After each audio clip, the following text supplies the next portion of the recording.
God. Hello, everybody, and welcome to Monday Night Therapy. I am here on my own tonight. There is no Todd, and we're going to see how well this goes. I haven't done this for a while by myself, but I thought, yeah, let's give it a shot. There's a lot going on and a lot to talk about, and I'm sure you have comments and all that kind of stuff, even though I'm not seeing the comments coming in. Linda Wilkins says, "Good evening, John." Good evening, Linda. Okay. My God, since we last talked, what happened? And you know what? I might as well start with it. After Trev Albert left, I did a reaction video, and in that reaction video, I said we should all blame the Board of Regents. And Alberts left saying that he, blamed the lack of vision and lack of leadership or whatever the hell it was. And I thought about that for a long time, and I thought, you know what? Uh, it just sounds like, it sounds like bullshit. And the reason why it sounds like bullshit is just 4 months ago, he said it was the greatest place to be. Got a big extension, big raise. I realize this is getting to be old news now, but and then 4 months later, he's leaving for Texas A&M. What did he need in that 4 months? What did he need somebody to make a decision for that he couldn't make himself? And there's no coaches to fire.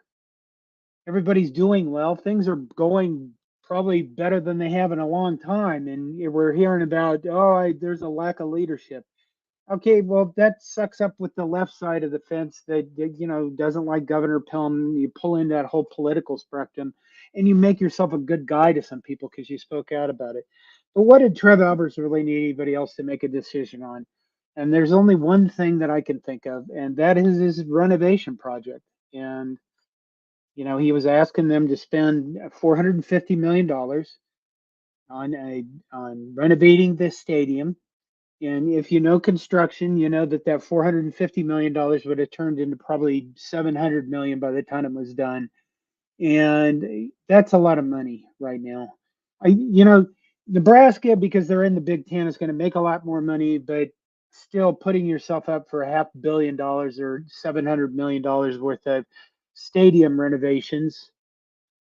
That's especially right now when college football is in a time of huge upheaval and huge change, and we're not sure what's going to happen. Wow, this takes a lot longer without Todd. Justin Rogge says, "Where's Todd?" Todd decided to take the night off. We'll go with that. Fred Sacco says, "Raise your hand if you told everyone Trev was an asshole and a snake a long time ago." I think I did a reaction video when he was first hired, and I was not pleased with the hire.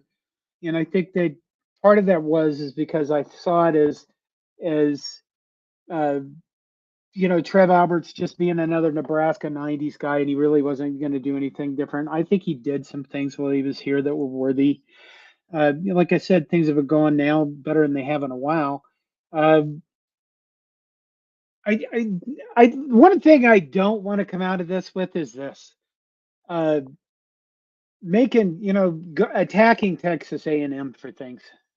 They're the Aggies. I worked at Texas A&M. I put the sound system, fire alarm system in their Kyle Field at probably around 1980, 81, somewhere in there when they did some stadium work. And, I liked it down there. It was fun. I had a ball. Dixie Chicken, Dudley's Drawl, if you've ever been down there. I wonder if those places are still be there because I haven't been there in a long time. So anyway, Trev Alberts, I think the whole decision making, if I had to pick the reasons he left, and my wife earlier, I told her this, and she's like, you're making up what's in his head. Yeah, I am. I admit it.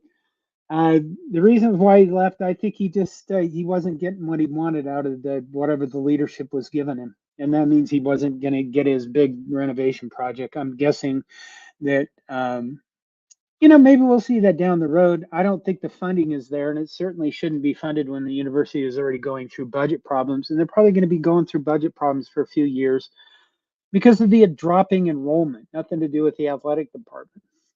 It's not a good look when you go ahead and spend ton millions on stadium stuff and your academic side is falling down. Okay, a few comments. And since I don't have a second person here, it's a little bit harder to get through them. Wow, Linda Wilkins. Okay, let's talk Trev. Now I now think of Trev Alberts as just like Benedict Arnold. A lot of people are calling him Benedict Alberts. Arnold was a great general and a confidant of George Washington right up to the point of selling out and becoming a traitor. I honestly, this is getting to be long enough to go with Alberts that I just really want to forget about it and look ahead. Unfortunately, we can't really do that, can we? Because the NCAA selection committees, both of them, decided that they would put Nebraska's men's and basketball teams up against them, up against the Texas A&M Aggies, which we play this Friday. Husker Chuck says it's best. We just need to beat the crap out of A&M twice this week. That's true. I don't, I don't think that anybody else cares. I don't think, for example, I don't think the Aggies care. I don't think anybody outside the Nebraska sphere cares about this game that much. Maybe they'll play it up nationally. Maybe there's a bunch of athletic directors sitting around laughing somewhere that think this is hilarious. I'm sure they do. But I know that if we lose both, it's going to be a disaster or tragedy because we'll probably beat ourselves up more than anybody else will. If we beat the men's or women's, one of them, we'll just beat them both and we'll go from there. Ugh. Okay, David Matney says, I hereby use my powers as a channel member to request that Trev's name be removed from the stadium and replaced with the one and only, our fearless leader of Corn Nation, John Johnston. I'm for that. That'd be kind of weird. Husker Chuck says, is it true A&M stands for ass hat and mother? Gee whiz, I heard that somewhere. You know, when I was in Texas, everything was an Aggie joke. And I can't describe what an Aggie joke is without being kind of racist. That everything was about, it was just your standard. How many Aggies does it take to screw in a light bulb, and then you go from there. How many Aggies does it take to blah blah blah.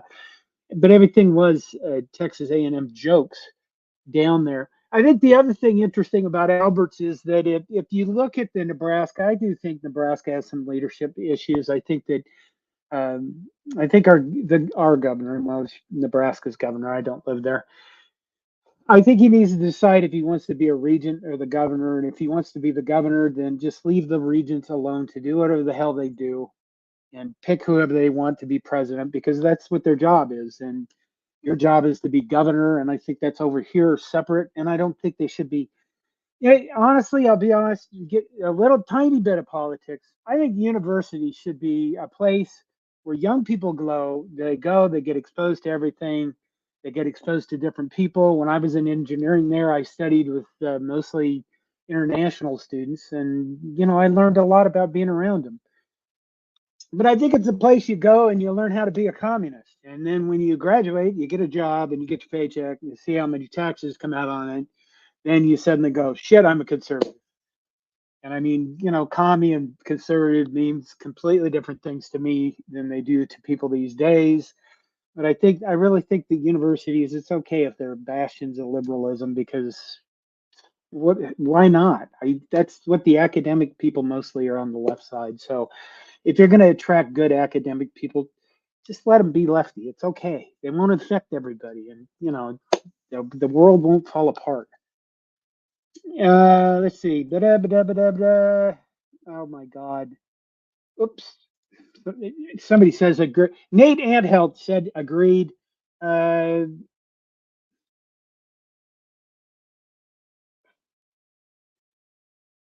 Come on, John. Let's go here. This dead air. Husker Chuck says people are wider than they used to be, much wider. We need to modernize the stadium capacity, what it is, with modern amenities. I don't disagree with that. I think that here's the thing with it. Right now, like I said, there's a lot of changes going on in football. On the day that Trev Alberts left, there's also another thing happened where the College Football Playoff Committee agreed to a future format in which the Big Ten and SEC will get 58% of the proceeds out of college football playoff. So there's going to be a hell of a lot more money coming into football and coming into Nebraska because of being in the Big Ten than there was before. At the same time, I think Trev Alberts did say today that when revenue sharing hits, they can figure on paying 15 to 20 million dollars per year to student athletes. And that's probably a good figure to look at. So maybe it's a wash, but I think the problem with doing the amenities right now, I don't disagree that they need to modernize it, but I think doing it right now, there's a lot of upheaval, a lot of change. Somehow I think they got to get nil figured out so that it's fair to everybody and that people have some kind of semblance of what's going on. Okay, Vince Watson disagrees with the stadium thing. Media and crybabies blowing it out of proportion. His name is there for playing days, not what has happened since. That's true. I think that I don't know. Yeah, again, like I said earlier, I think we should just kind of move on. But they stuck this frickin' Texas A&M fate in our thing in our face for Friday night. So, gee.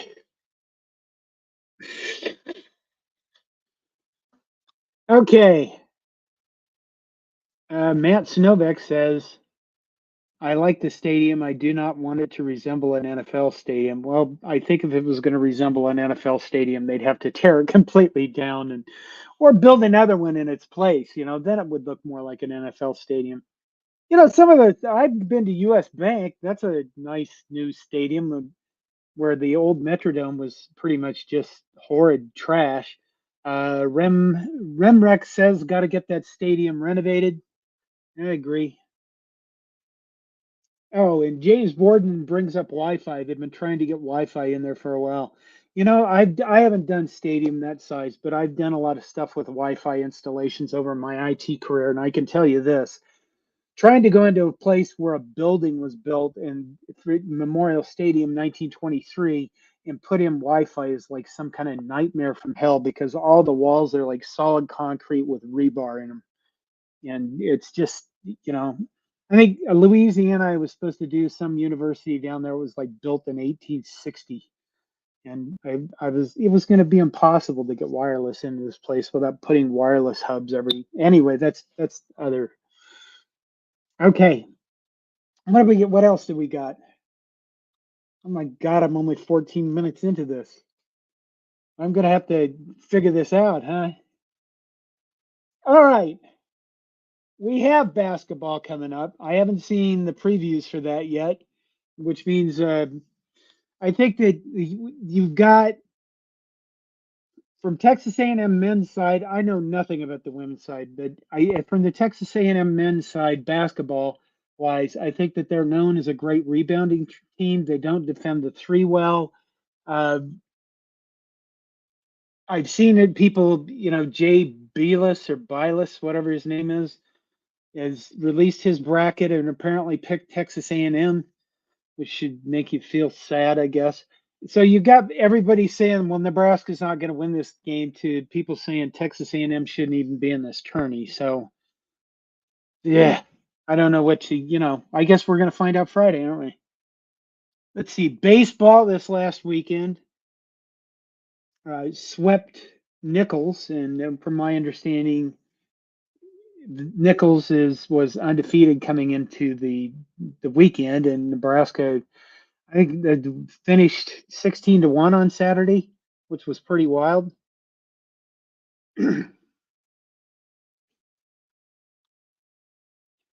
Oh my God. But John says, how many people are willing to connect to public Wi-Fi? Am I just paranoid? Well, I mean, it's not just a Wi-Fi. It's going to be your phone's network and stuff like that. But you still need to be able to. I won't go into the technical details. Sorry. Okay, let's see. The Big Ten tourney, Nebraska. You know, Big Ten tourney. We won a game on Friday. We went into Saturday. Beat the snot out of Indiana so badly. Their coach Mike Woodson decided that he'd technical himself out of the game, which is interesting. And now Indiana has said they're not going to be in the NIT because they're Indiana and they're going to focus on nil and things like that. Uh, that was pretty surprising. Good game against Illinois, at least for the first half. Uh, I they shot lights out, and then they just in the second half they went cold and they didn't hit their shots. And I think that's the key to beating the. That's going to be the key to Texas A&M is that they got to hit their threes. I think we all know that. If you paid any attention to basketball whatsoever, against Illinois in the second half stepped up the defense in the second half and started playing a lot better in the second half. And then what's that kid's name? Is it Terrence Shannon that took off and scored 40 against us? And here's the thing about him. Not once during the entire time that I watched the Big Ten tourney, and I did watch Illinois, Wisconsin for the title. Not once did I hear anybody mention that the kid is, has felony rape charges against him. And I realize he won his lawsuit or whatever it was against Illinois for not suspending him. And he doesn't seem like a trash talker or a horrible person, but he's still, you'd think at least once during a broadcast they would have mentioned this because it's kind of a huge looming issue. I don't know. Mike Schuster said, John, did you go to any basketball game? No, I didn't. I had an offer of tickets Friday, and anymore I'm dealing with brain issues, and I am getting way too fatigued. And I knew that if I went to the game Friday, I'd probably have to lay in bed all day Saturday and maybe Sunday. So that's just how life goes. Oscar Chuck says fatigue took over with 15 minutes left. I think they looked that way, but Fred sat the starters. There are a number of starters in the first half for quite a while. So I don't know about that. I mean, Meter Diop deep got into the game for a while, and he has barely played this season. Scott Schrader, South Stadium is atrocious. It needs renovations badly. I wonder if they can do it without 450. Maybe they'd knock it down to like 150 million, which would then be about 250 million in real cost. Fred Sacco says if that was Nebraska, they'd have put up jail stats for our guy and talked about how we were a win at all cost team. One of the other things that I would say about the Big Ten basketball tourney is they don't call fouls against Zach Edey at all. And I think you saw that if you've watched Wisconsin versus Purdue. Purdue didn't make it to the national title or the Big Ten tourney championship. But Wisconsin did beat them at the end. It was very good, but it was obvious. I don't know if you watched this. Tyler Wall just got ran over by Edey, and they called Tyler Wall, who was stationary, for blocking. And I was just shocked by that you foul a guy out of the game with that call. And that going into the tourney, I wonder if the NCAA tourney, if Zach Edey is going to get those same calls. He's probably not, and that's why I wouldn't pick Purdue as winning any national bracket. Okay. I told you guys I think before that I hate Illinois basketball. I'm not sure why, and I think I know why now. And part of it is just not liking. I don't hate Brad Underwood. That's the thing, but I hate Illinois. Maybe it's because they just got these big guys, and I don't know. They certainly seem to pick up the calls. That wasn't why Nebraska lost to Illinois. They lost to Illinois because they stopped hitting their shots. Okay. All right. So let's move on. Let's see what else. I actually made some notes. baseball, basketball is a Big Ten tourney. Trev Alberts covered all those. And that brings us to Matt Rhule. Yeah, Matt Rhule had his press conference today. And he spent the first 12 minutes talking about Nebraska's athletic department. And let's see, he talked about, I have notes on this. He talked about his son is going to be coming to college at UNL. He said that his wife is starting a business in Lincoln. He said his daughters look up to Nebraska female athletes. And he basically said, I'm not going anywhere because I know there's been a lot of, chatter on social media that because Ted Carter left, because Trev Alberts left, that, well, Matt Rhule is going to be the next one out the door. Well, okay, why? Because he basically owns the world right now. Why would he go anywhere? It's just silly. And I don't mean next year either. Next year he's going to come up for job openings because he's going to have a really good year and be a fantastic coach. Okay, back to his press conference. I watched the first 15 minutes. I didn't watch the whole thing. And the reason why I watched the first 15 minutes was because, I wanted to see what he was going to say about everything. But he talked about just about everybody at Nebraska. I mean, said he thanks Trev and Angela Alberts, I think Trev's wife is. Look, we're on a first name basis now that he's gone. I think that, he said that, he was thankful for him being there and that he thought of him as a friend. And, those are fine things. I mean, you don't kick somebody out the door. We can do that on social media. I think that it's just, it's just, you know, keep it on the high road. And he did that very well. He talked about how he liked Governor Jim Pillen. He loves the state of Nebraska. He talked somewhat about revenue sharing. He talked about the fact, and I think this is a known fact, that Nebraska's athletic department is one of the best well-known or best well-run athletic departments in the nation.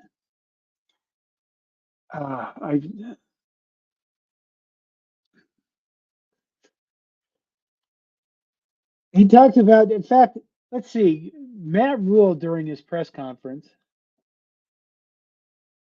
talked about Josiah Alec and how fun it was to watch him play. Sam Hoiberg's always gone after loose balls. Keisei Tominaga and Juwan Gary's passion after the game, after they lost Illinois. He talked about Mark Manning. He talked about John Cook and Nebraska volleyball. He talked about the women's basketball team and Jazz Shelley and Alexis Markowski. If you don't know who those people are, you should figure that out fast. But he said a couple of things. We'll take some comments and then we'll get to the next one.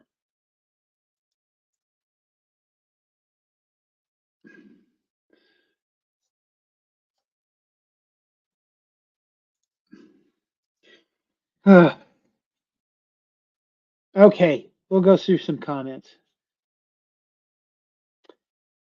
Mike Schuster says, did you watch Trader Trev press conference today? Snake thanked Nebraska and Tom Osborne.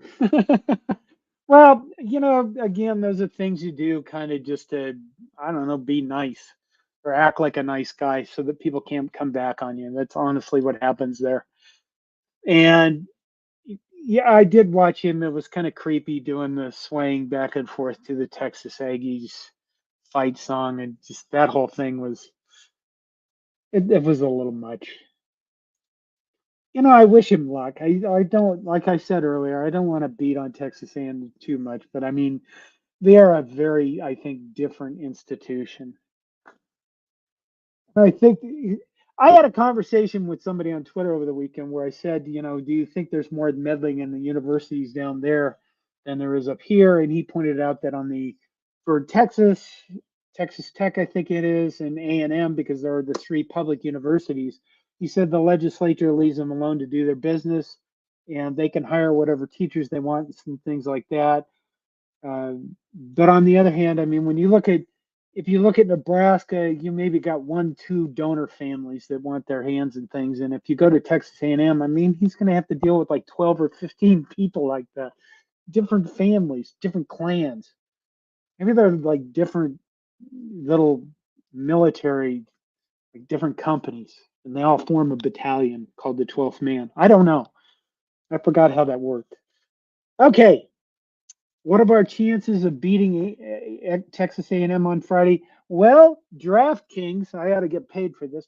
DraftKings has us as a 1 point favorite, so it's probably going to be a very dicey game and come down to, like I said, it's going to come down to Nebraska hitting threes and how the refs call the game.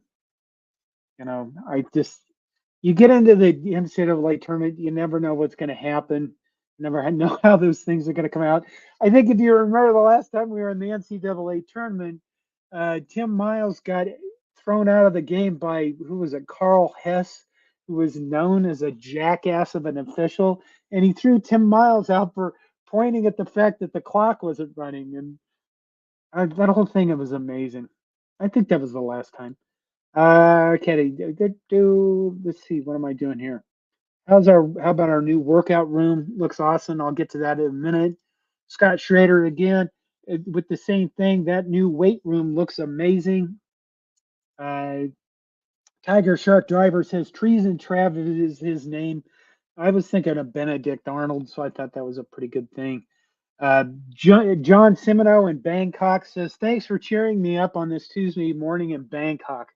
Trader Trev, I guess that is his name, has soured my week. Husker Online came up with a top 5 most hated Husker figures.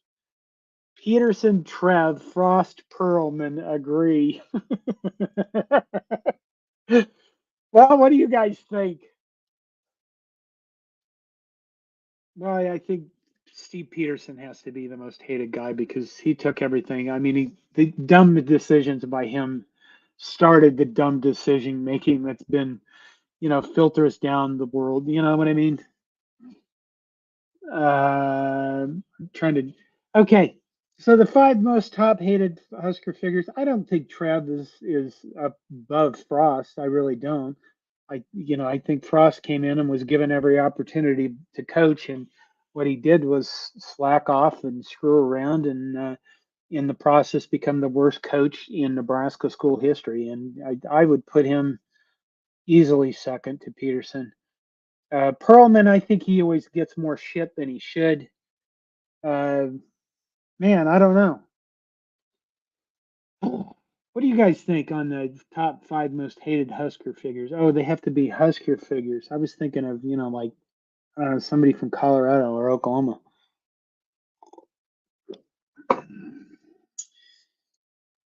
We'd have to put Harvey Perlman up there because I don't know if there's that many to hate. Is there? Paul Dallin says he did a great job. I'm pissed he left, but I think the reasons will come out. That there was a tweet that over the past few days that came out and said that basically all the facilities were very far behind, and I think we're building that whole Go Big Red project or whatever the hell it was, and today they finally opened up. I hope I have these right. Come on,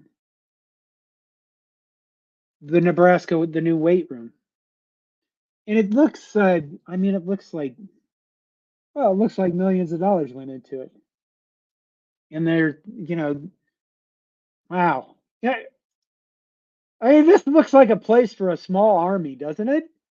I guess it is a small army. I mean, look at that. That is just absolutely gorgeous. I mean, I don't know what weight rooms look like all that much, but that looks absolutely beautiful to me.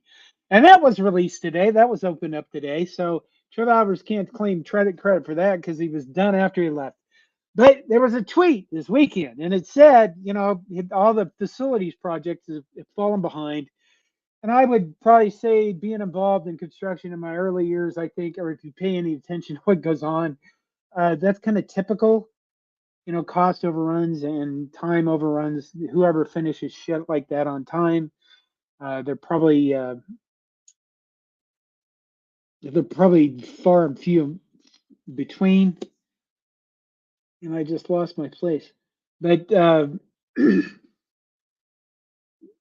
it's kind of funny. The day he has his press conference is the day they open it up. And then let's see, whatever facility, what else the tweet say? The tweet did say something about, if I remember correctly, I mean, you have the lawsuit against Trev in which he's named as a defendant, and that will continue to follow him. Normally, what you do with those is you just settle them. I remember Kirk Ferenz at Iowa a little while back was uh, he had a lawsuit against him for, I think it was discrimination, and he wanted to fight it. And the state ended up settling it, and taxpayers had to pay part of it.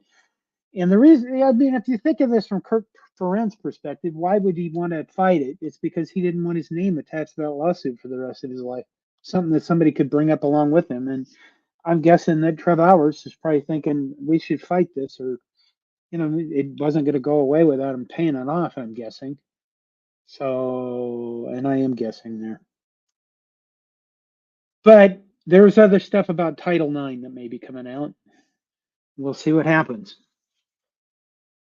But that kind of crap is so, well, we do have a massive compliance department, but I think so much of that stuff is so NCAA rules and all that crap and so hard to follow that, I don't know, sometimes it seems like you can't help but have infractions in those areas.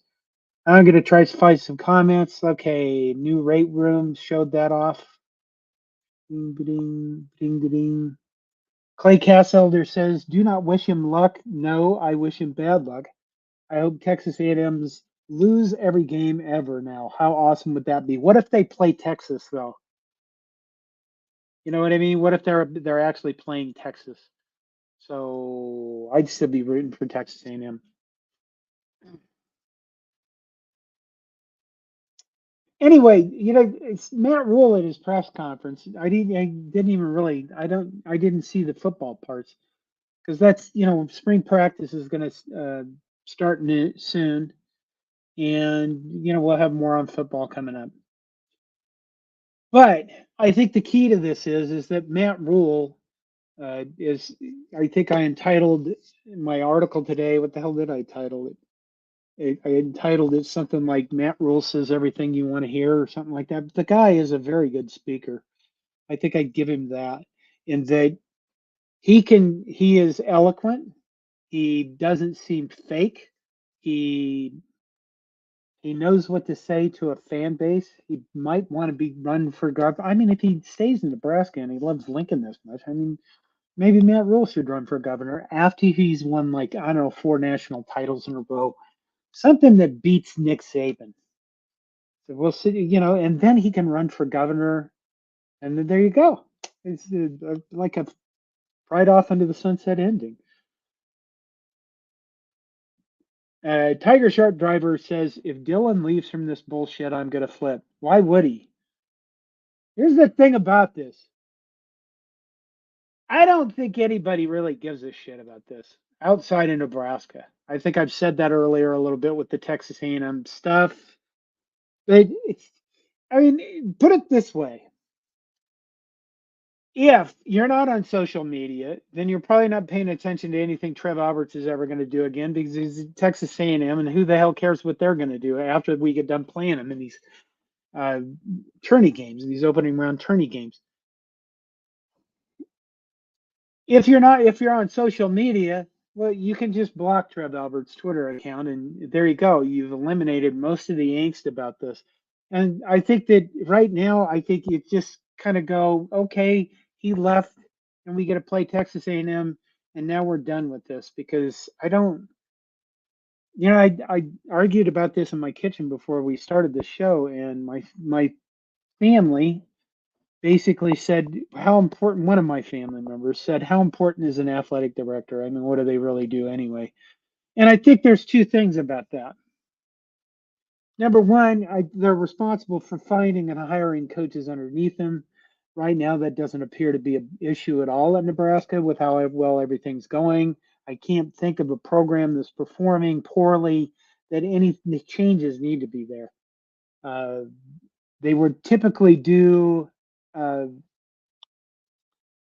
Well, he did. Trev Alberts did that big volleyball event. You got to give him credit for that. But those kind of things they're responsible for. But uh, they go after donors. They're supposed to have that relationship. So I don't know if it's not the end of the world. We're gonna go get another athletic director, and I know everybody's like, "Oh, we're gonna have a president first," and I'm not sure. I'm not sure that's true. I know that everybody probably wants to go. I don't want to know who my boss is, but they had gone after Jamie Pollard before, and I probably, if they don't go after Jamie Pollard again, there has to be something wrong with him because I'm guessing Jamie Pollard is sitting over there and he's thinking, "Oh my God, I'm stuck here at Iowa State forever." Not that I'm bashing on the Iowa State people, I am, but the problem is you just got stuck outside the Big Ten SEC fence, and quite frankly, Nebraska didn't, and that's going to be there is going to be a massive, huge number dollar difference between the haves and the have-nots than there ever has before. I think I saw a tweet over the weekend that said because of contracts and how the TV contracts are working out, Washington State and Oregon State are going to get something like $360,000 apiece next year. When you consider what is the Big Ten's payout, $50 million a year compared to 300. Which one would you want? Which one would you not want? And that's so drastic a loss for them being left behind in the Pac-2. It's unbelievably tragic, And Clay Castleller says everyone bashes Iowa State. That's what they're there for, to be bashed. Paul Dalen says my boss is an Aggie, an ATM grad, Texas A&M grad. It's going to be a fun week. I think that is going to be a fun week too. I just want us to win. I want us to put all this other stuff behind us and then move on with life. The puzzle guy says the Memorial Stadium game was more Cook's idea than Albert's. That's true, but you at the athletic director, you would be responsible for actually getting that done, arranging all the resources and stuff like that. I'll be rude to John Cook once, and I'll say ideas are easy, execution is hard.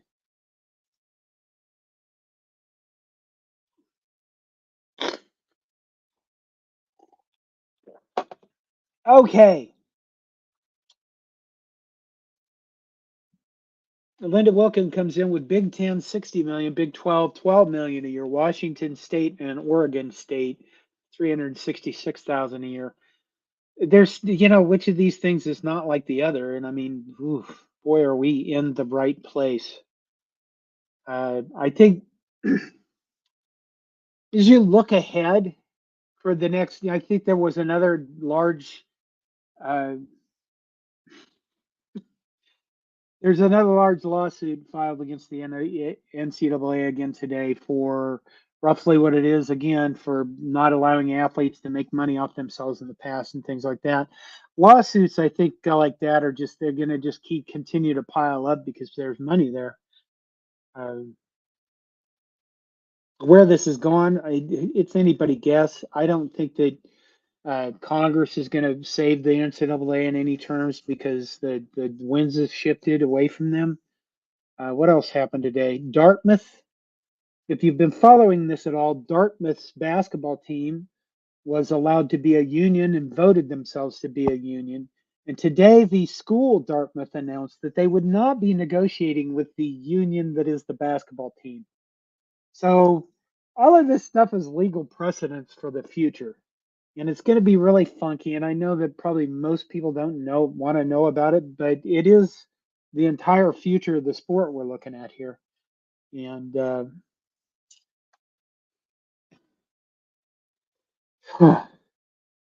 this is harder to do alone. It's something you'd have to get used to.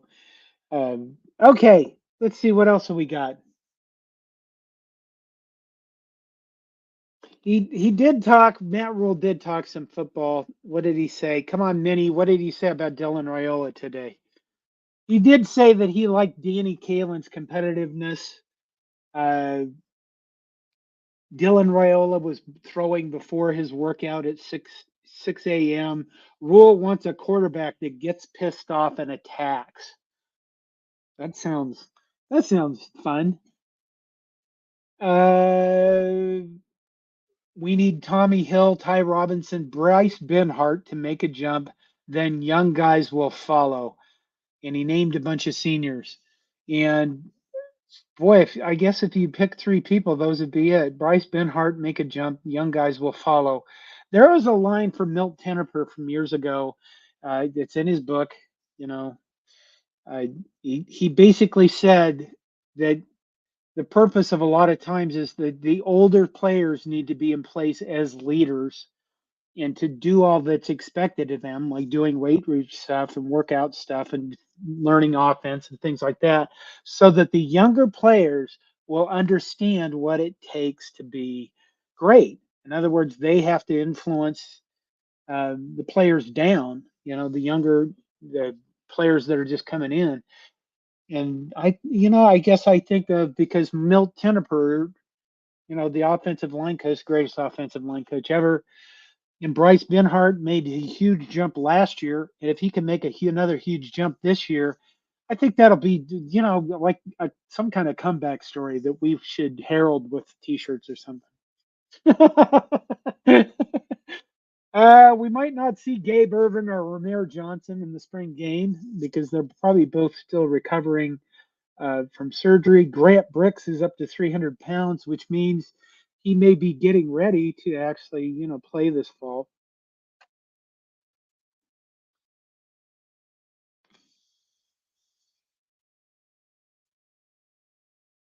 Let's see.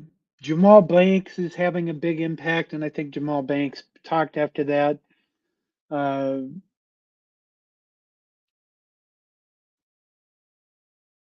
he did one thing he did say about the athletic director is he said he wanted the athletic director to have urgency, which I thought was an interesting comment. But all right, give me some comments, and we'll see when we finish here. Let's see. Nick Breyer says NCAA wrestling tourney. How likely is Nebraska to come home with some hardware? Oh, come on. Is it this? See, this is where Todd is needed because he knows everything about wrestling. I think Peyton Robb it is that Nebraska has number one, and we can maybe see him win a national title. Nebraska. I would hope Nebraska finishes in the top 5 nationally. John says, I thought the NCAA was effectively a nonprofit. What money is available in settlements or decisions?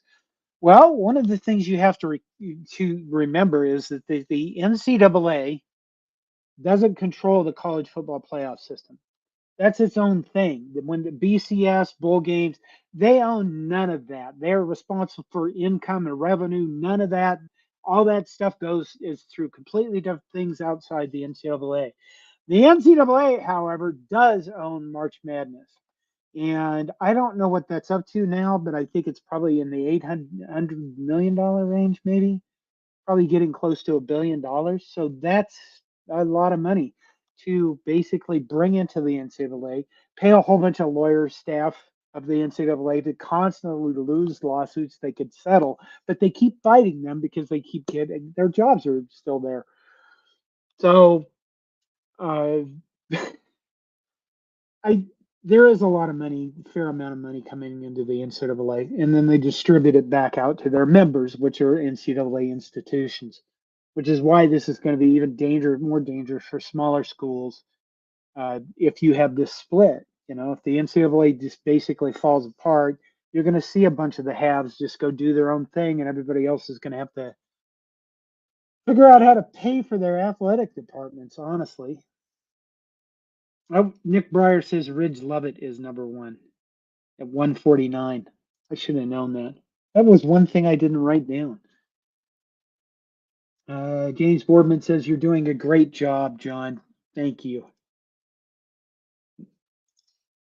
Tiger Shark Diver says we need a quarterback who can breathe first. It's going to be interesting what we see out of our quarterbacks. Well, I guess in the spring game.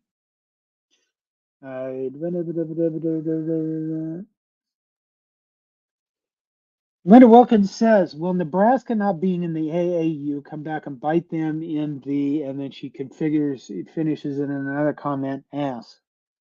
Well, I think here's the key, and I'll probably end the show with this. And I want you to think about this, okay?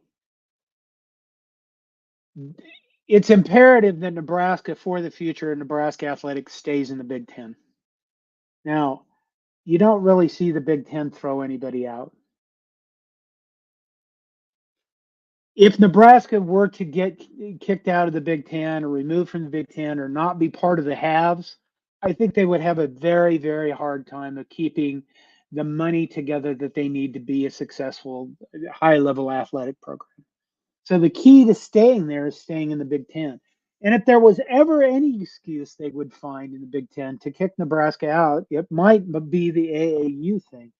I don't know if you people know what that is. It's basically a large research body where Big Ten schools share all sorts of research. Basically, they get to, you know what I think they do? I think they get together and get more grants because they go, oh, look at us, we're all big, smart people all together. And, you know, everybody's terrified of big, smart people all together and big crowds of smart people all together. So they just throw money at them to get rid of them. That's how the AAU works. Nebraska was removed from the AAU because the AAU does not look upon agricultural research as what Nebraska mostly does, UNL anyway, and they look more at medical research because, you know, I mean, the healthcare is about 33% of the US economy, and God knows there's shit tons of money in it. So, if my understanding, and this is off the top of my head, University of Nebraska Medical Center does a lot of the research. I think when, you know, the whole pandemic started, they were known worldwide for COVID research or some damn thing like that.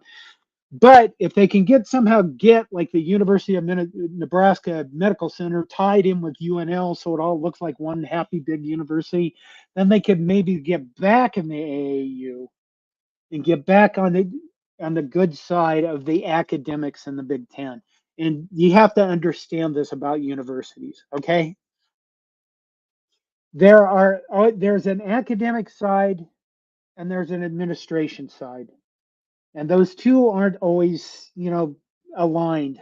Sometimes it's good, sometimes it's bad. That's up to whatever the universities want to put themselves as. But academic people, I mean, they're academic people. You know what I mean? I think I said typically earlier they're more on the left side. You know, they're more liberal, and that's true. Uh, but you have to keep that in mind when you look at anything that's attached to college sports.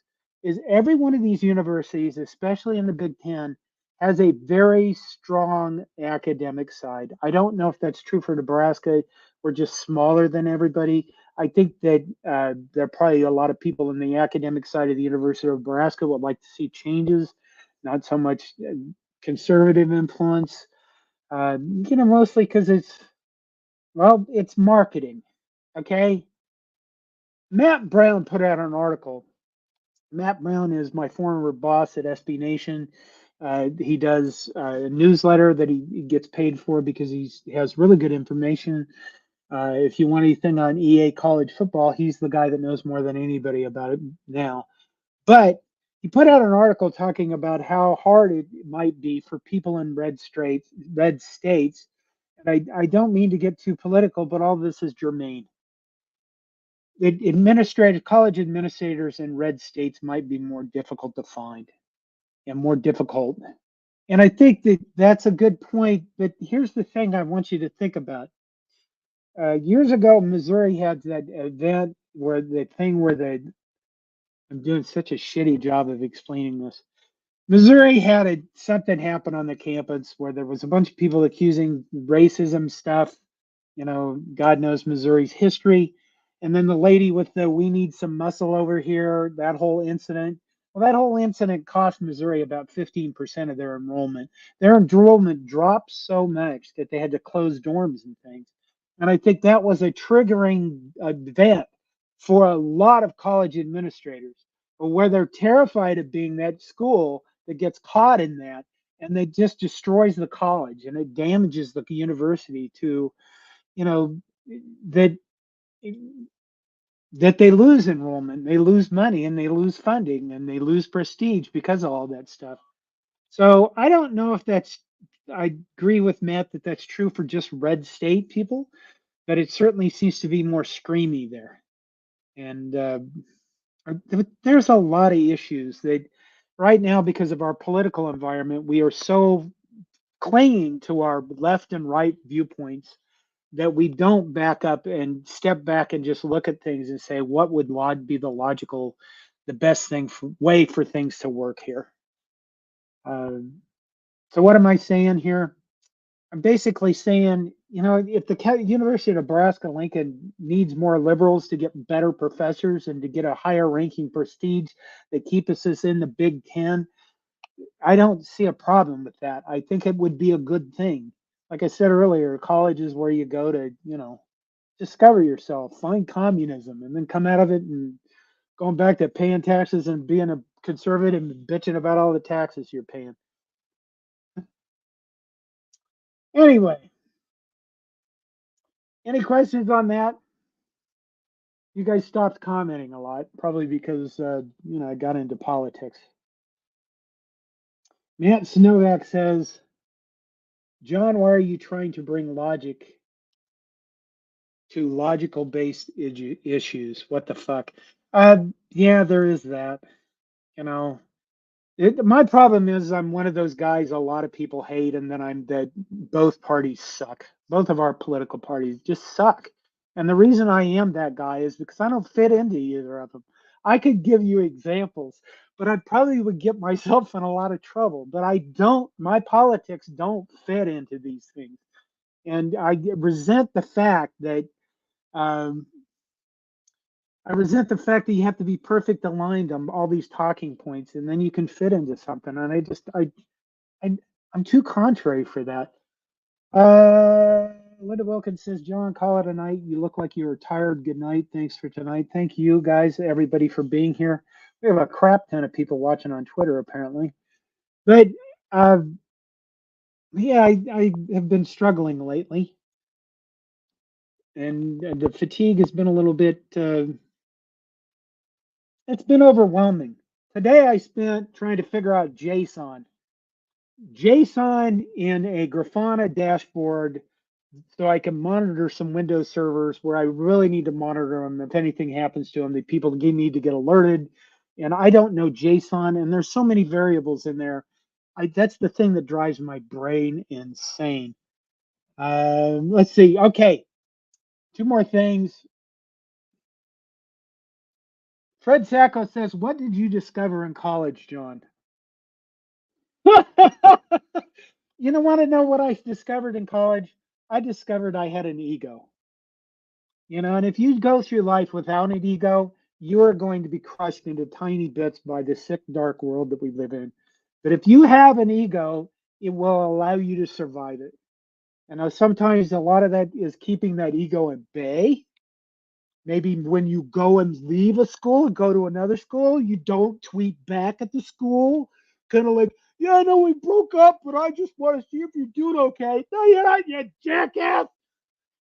That kind of stuff. Your ego gets that big. Somebody could really tell you to get off Twitter and log off. You know what I mean? But I did. I discovered I had an ego. I discovered that I could be an attention whore, like I am, and enjoy it. So that is the biggest discovery I made in college. Target Shock Diver says, "John discovered he was a hippie." No, I discovered I was a punk rocker. It was back in the 80s, man.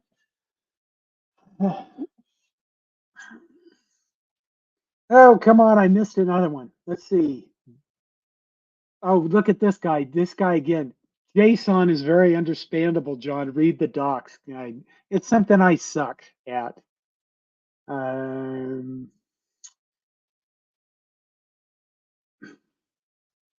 okay.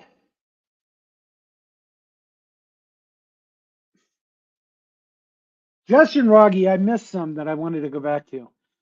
Justin Rogge, John, will we have a Corn Nation bracket group? Yes, actually, there is a bracket contest. If you go to cornnation.com, you can join in our bracket.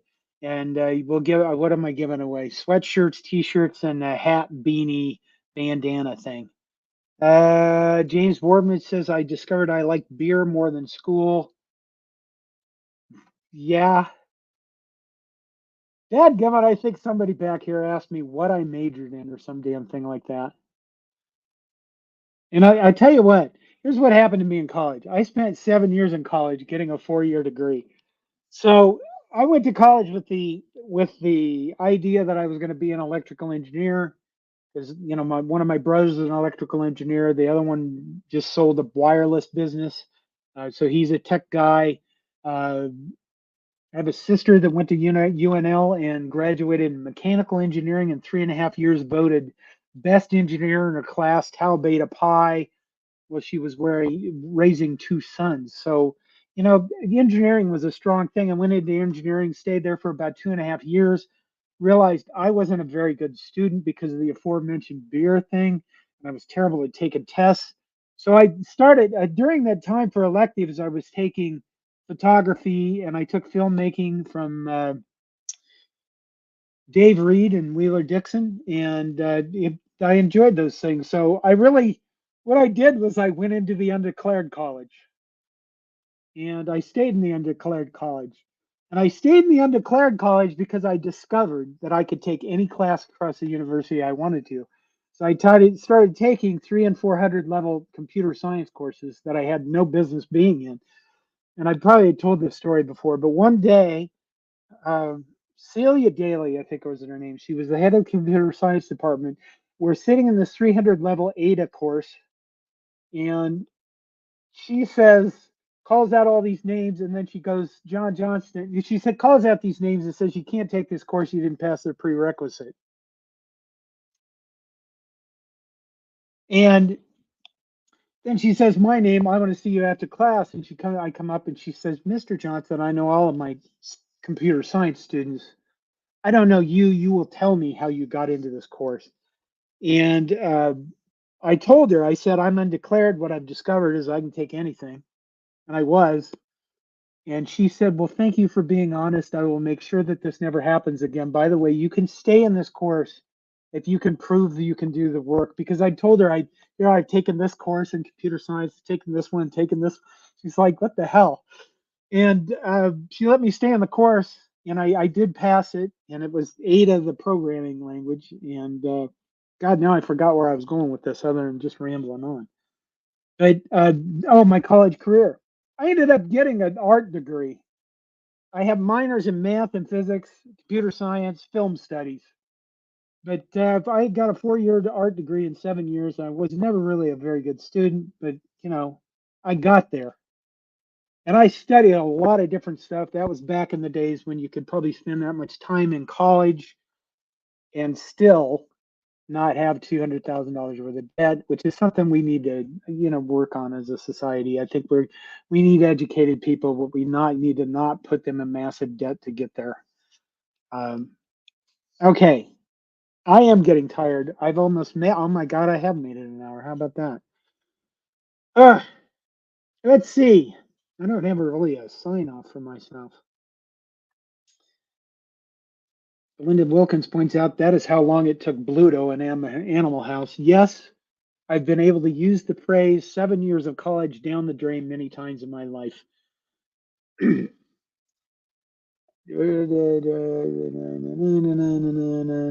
Okay. Murph Dog Brewing Company goes, what's going on with the audio? I don't know. I didn't know there was bad audio. I've been monitoring things. I have been having some internet issues, and it's looked pretty good tonight. Anyway, thank you for being here. Thank you for the support. Thanks for following Corn Nation. I have been releasing more of the history videos slowly over on the Hardcore College Football History channel. And please, I released one about the 1926 Rose Bowl. And Washington lost to Alabama 20-19. It was the game that changed the South. And if Washington would have been able to score one more point or two more points and beat Alabama, maybe we'd have never heard from the South. It'd still be just a crappy football place. But it's kind of amazing. Okay. Good night, everybody. And thanks for being here. Take care of yourselves. and go Big Red. God help us beat Texas A&M because we would win our first NCAA basketball game and we'd move on. And that's really what it's about now. It's a life lesson. Survive and advance. Go Big Red.